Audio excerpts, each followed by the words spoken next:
Good evening. I'd like to call this meeting to an order. Roll call. Mr. Dangler, Here. Dr. Vogt, Here. Mrs. Wittes, Dr. Selly, Here. Mr. Vieira. Here. That's 4 present, 1 absent. I hereby certify this meeting has been published in the newspaper and adequate electronic notice has been provided in accordance with the Open Public Meetings Act and New Jersey Administrative Code Title 5, Chapter 39, Section 1.5, Notice of Remote Public Meetings as required by law. Thank you. We will now hear the presentation from DKD Investments on 3rd Avenue, Broadway, Seeker Building redevelopment. Good evening, Mr. Vieira and members of Good the evening. council. Good evening. Jennifer Krimko from the law office of Van Grim and Aaron, here on behalf of the redeveloper DKD Investments. Will I have the ability to share my screen? It looks like I do. Let me. I just want to call, and I know we submitted it, but I just want to have it up here while we're talking. There we go. Okay, can everybody see my screen?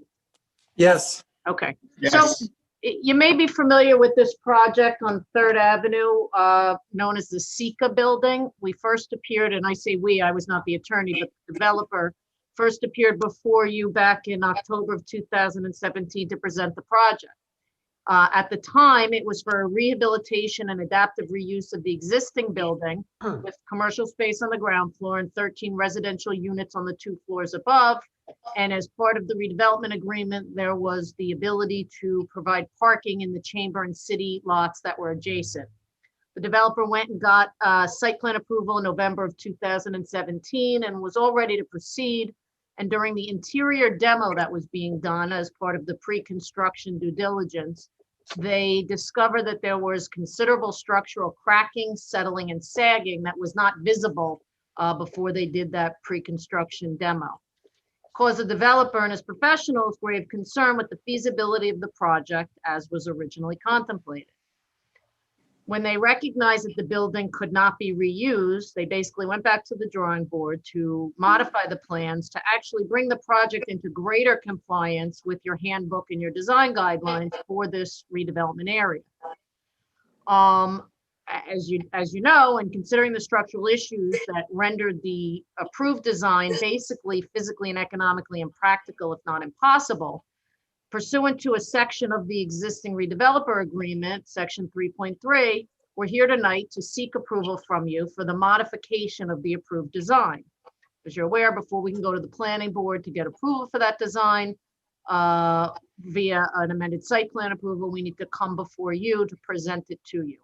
So I want to just take a couple of minutes to go over what the differences are between the approved plan and the proposed plan. And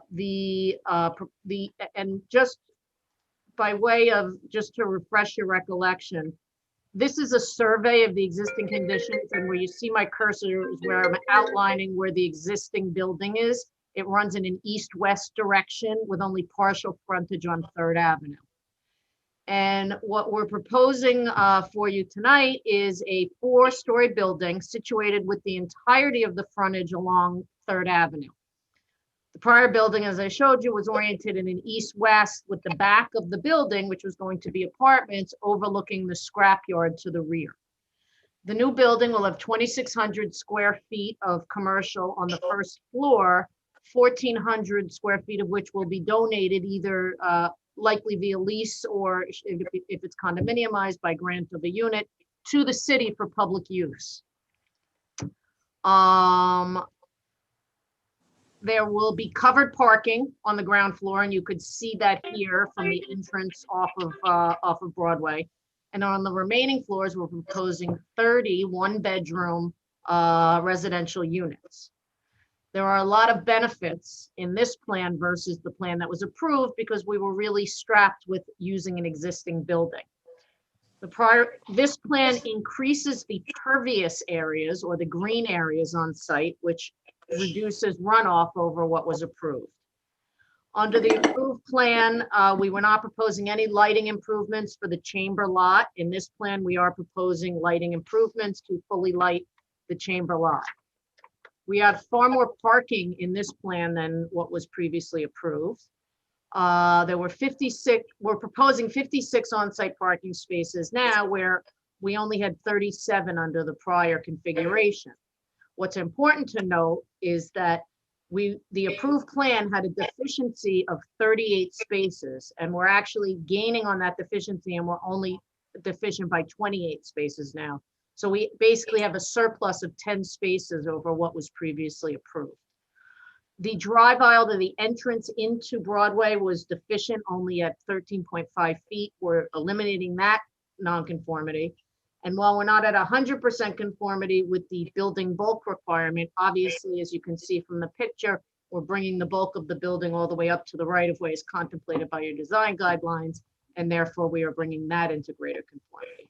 So there are no exacerbations or real new issues that are being created as a result of this proposal as it relates to the requirements of the design guidelines. So there's no variances or no deviations from the redevelopment regulations that weren't already granted that we would need to seek as part of this application. So I have the site plan, I have the full architectural plans here, and I also have the architect and the engineer and the developer in case you have any questions. We didn't know how far in depth you'd like us to go, so I'm giving you a high level overview, and then we're open to answer any questions you have. Jennifer, can you show us the oversight plan with incoming traffic, or how it goes into Broadway and comes into Third Avenue, the two-way traffic there? Sure. So as you can see here, oh, I'm not sure. You know what? I did that at another hearing also. I pointed out a bunch of different things and realized I was not sharing my screen. Can everybody see that now? That's it. Okay. So this right here is covered parking. The building is where I'm showing the cursor. The commercial space is here. The entrance that you saw in the picture is the entrance here. And if I blow that up, you can see it's now a 25-foot aisle width in two-way traffic to and from Broadway. There's parking inside, and then as you drive through the building, you come into this large parking lot in the rear that ties in with the city lot and the chamber lot. And then here's the existing Chamber of Commerce and the T-Mobile with law offices on the second floor here, and then two-way entrance and exit onto Broadway. So all in all, it's a great improvement over what was previously approved, because we were really working within the parameters of the existing building, which is not capable of the design that we were approved for. So Jennifer, that was kind of my question. What did we lose? What did we lose in order to be able to make these, upgrades? Well, when you say what did we lose, part of the issue was, see how the building was on the south setback here, and it spanned. It limited the entry and the ability to get in and out. It limited the way we could configure the parking in the back. And by basically reorienting this building east-west to north-south along the frontage, it opened up the circulation in the back and gave us a more of an opportunity to provide parking and the better circulation. Okay. And Jennifer, could you just repeat what was it on that first floor in terms of the city's use? Sure. So there's going to be 2,600 square feet of commercial, and 1,400 of it, more than half of it, will be available for the city's use. And obviously that's a great public benefit that, where this not in a redevelopment zone, we might not have been able to do that, but considering it's a private-public partnership developing this, it's something we can do. Okay, there's a real. So Ms. Grimko, it's John. So just so I'm clear, the lobby entrance or the entrance to the building is in the rear. And then I'm assuming that in the front, the commercial space that Dr. Vogt was just talking about, you envision that sort of glass facade, which I think is very nice. So I'm assuming that the 1,400, half or a little more than half of that, as you said, would be a community space, right, and the other would be another commercial space. Right. So if you look here on the architectural plans, There actually are entrances, Mayor, from Third Avenue. There are proposed doors. The glass facade will have doors. There is a commercial space. It's just shown as open commercial space right now. Obviously, this is conceptual. If the city approves this and we determine the layout that the city wants for their portion of the space, we can show that demising wall before we go to the planning board. This is just conceptual. So you have the commercial space fronting on Third, and then as you go back into the site, you have a trash area, an elevator, and then, yes, you're correct. The lobby or the main entrance is through the back where the handicapped access is. But the main entrance here, this lobby, it appears to me anyway, that there's no entrance into the commercial space there, that's actually the entrance into the residential space. So Right. the commercial would be on the front and the residential would enter through that lobby in the back. And I see my architect shaking his head yes, so it looks like I got that one right. Yeah, it looks good. Yes, so the lobby for all of the apartments, the tenants will all be through the back there. Correct. Yes. How many parking spots was proposed and how many do you have? We originally got approved for 37 parking spots. And we are, I just want to confirm that number. Yeah, we were approved for 37 and now we're proposing 56. Now, those 37 that were proposed, that was for the 13 units that was approved first. Correct. And that's why, Mr. Vieira, I didn't just give you those numbers because it would have seemed a bit disingenuous to say, oh, we're increasing parking, but we're also increasing the units. So we looked at what the parking requirements would be. And from a parking requirement standpoint, we are 28 spaces short, but the old plan, we were 38 spaces short. So we've increased the parking by 10 spaces based on what the parking requirement is. If I heard you right, you have 30 units, one bedroom. They're all one bedroom, right? That's correct, Mr. Vieira. So you automatically need third parking spots for the units. That would be correct. Okay, so that allows us with an extra 26 for the commercial and other the stuff that's going on to the building. Right. Okay. Thank you. Nick, is Nick on? Nick, are you on? Yes, Council President. Do you see any problems with this project that you can say to us, to the council? Do you see any problems that we could have with this in the future, or did you get a chance to review it?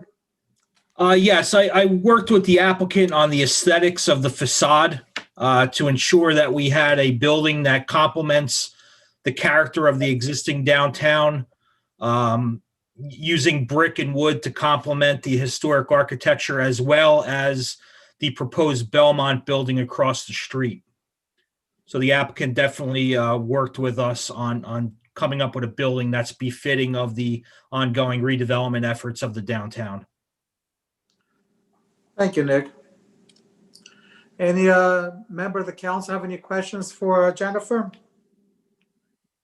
Yes, excuse me, Jennifer, can you tell me again how many units it was originally and what was that number increased to? It was 13 residential units and it's going to 30. And it was 5,484 square feet of commercial and it's going to 2,542. So the commercial's reducing a little bit, the residential's going up a little bit, and overall it is a win-win because we're reducing a lot of the nonconformities. And originally it was all going to be one bedrooms? Yes, it was. And why is the vast difference from 13 to 30 again? Well, because the expense in constructing a brand new building, we were limited to the number of units we could fit in the existing Sika building. So we fit in what was appropriate. Now that we're starting new and we're able to create it fresh, that was what size building was appropriate and fit that could be provided the parking and meet all of the other requirements. So it really is just a function of developing it in accordance with the lot size, the lot configuration, as well as what your redevelopment plan authorizes. Thank you. Yeah, the existing building, I know this project well. The existing building is the old building Jennifer showed you before. They used to go from the east to west. And now the new proposed building is going from north to south. It's going to take the whole frontage of Third Avenue, while the new parking is going to be in the back of it. Right, I mean, it's gonna be great just driving by. It's gonna be this beautiful building Yeah. as opposed to an open parking lot. No, it's a great idea. I love the idea and I love the looks of it, to tell you the truth. I think you did a great job designing it, the brick and mortar, like Nick explained, and great design. Yeah.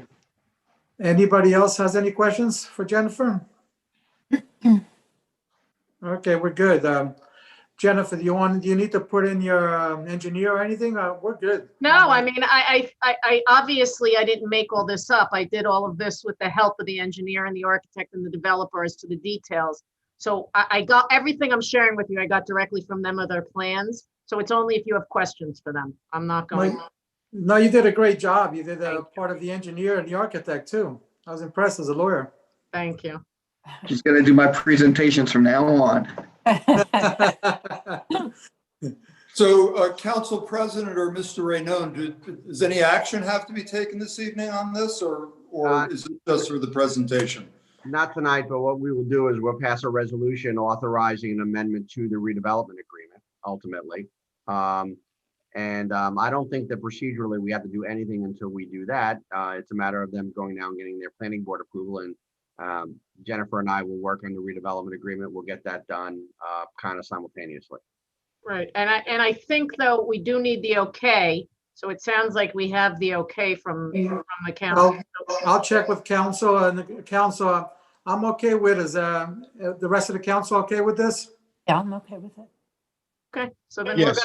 we're gonna put together our planning board application as soon as possible, and I'll work with Mr. Raynone on what should be a simple amendment, just indicating, swapping out the exhibits for these plans over the prior plans. Correct. Thank you. Great, and thank you. Okay, now we're gonna move right on to the review of the regular meeting agenda. Does anybody have any questions for the agenda? Nope. Nope. All right, with No that, I need a questions. Mario, Go ahead, Mary Jane. can we go back to the review of the regular agenda, please? Sure, go ahead. You have any questions, Mary Jane? Okay, I have a question on ordinance 1-21 on the prohibited parking on certain streets. I'm not sure that there was any consideration given to the families of the people who live there. If you live there and I want to go see you, I can't. And some of the places do not have driveways, and they have no place to park. Mary Jane, if I'm not mistaken, the reason why we're doing this is to consider the families, because when they parked there, they couldn't back out of the driveway. That was the big problem they had. When somebody parks behind them on that area that we're eliminating, they couldn't back off of the driveway. Nick can correct me if I'm wrong or right. Nick, do you know that? Oh, no, that would have been Lieutenant Shirley that came to us.